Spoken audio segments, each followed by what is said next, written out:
Give me an update on House of the Blood, Vincent said to her, shooting me a look that commanded me to go. I drifted towards the door, away from the rest of the crowd. It was almost enough distance from the party guests to let me breathe a little easier, almost. When you're young, fear is debilitating.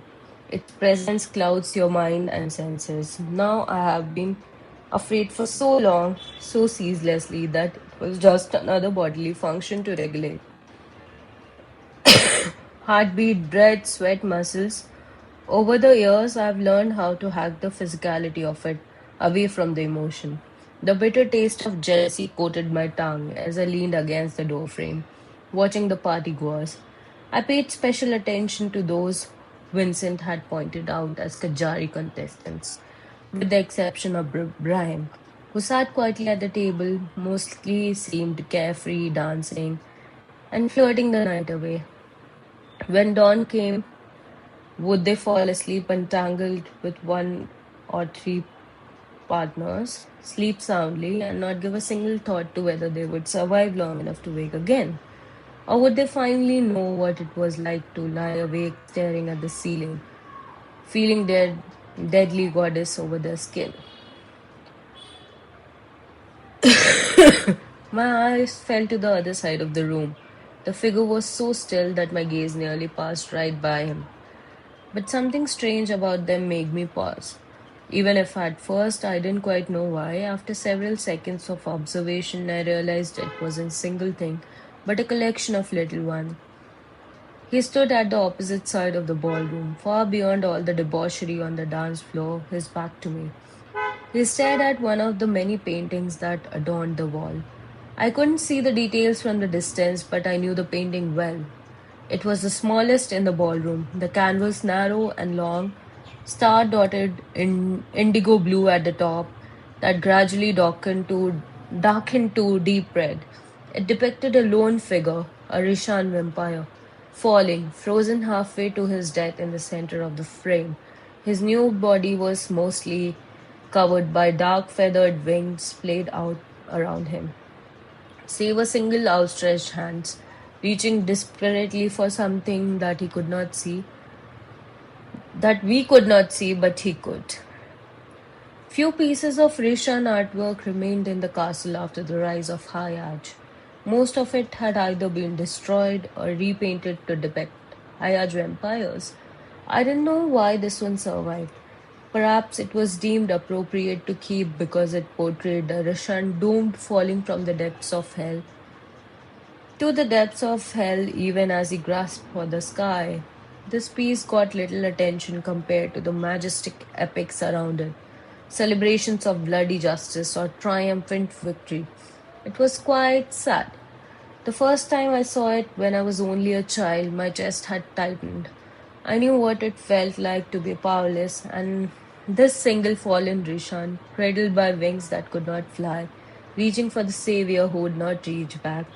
It was the only indication I'd ever seen that vampires could know what it was like to be the powerless one, too. Maybe that was why I found myself intrigued by this figure, because he was looking at this painting when no one else ever did. He was tall, taller than even most other vampires, and broad. He wore a deep purple jacket cut tight against his frame, a bronze sash wrapped around his waist. That too was a little off. The style was similar to the bright scales that all the other Nightborn wore, but the cut was a bit too sharp, the contrast a bit too bold. His hair was dark red, nearly black, and fell across his shoulder in rough waves, an unusual length, neither the flowing nor cropped styles flavored by the House of Knight's court. I could count on one hand the number of Nightborn empires from beyond Severanage that I'd met. Maybe the styles were different in the outer reaches of the kingdom. Still, he suddenly glanced over his shoulder directly at me. His eyes were rust red, a striking enough color to be visible from across the room. His gaze was casually curious. Still, the intensity of it skewered me. Something was strange here too. Something. Have you tried these? Fuck. I jolted. I hadn't heard the woman approach. which was both embarrassing and dangerous.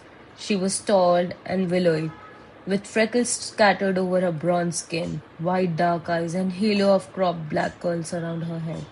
She grinned, a meat pastry dripping pink juices onto her fingertips as she held it out to me. This is delicious. I didn't much like vampires saying the word delicious while standing that close to me. I took two smooth steps away. I'm fine. Oh, you're missing out. It's Uriah, Vincent never shouted. His voice was strong enough to cut across any room. Looked over my shoulder to see him at the archway to the entry to the ballroom, nodding down the hall in an unmistakable message, let's go. He didn't have to tell me twice. I didn't bother bidding the woman goodbye as I strode after him, more than grateful to leave this pit of claws and teeth. Still, I couldn't find myself. Still, I found myself casting one more glance back to the painting. The man was gone. The fallen Rishan just grasped at the air, abandoned once again. So, guys, that was chapter 3.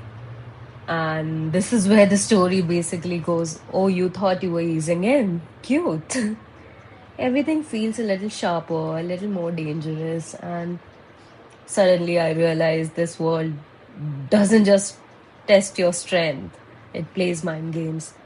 Oraya, our protagonist, isn't just fighting others, she's constantly calculating, reading the room, trying to stay 10 steps ahead. And honestly, the vibe is very trust no one, overthink everything, survive anyway. It's tense, a little chaotic, and weirdly addictive. Like, something is about to go wrong, but you just can't. You put your finger on it and you just don't know when. So, yeah,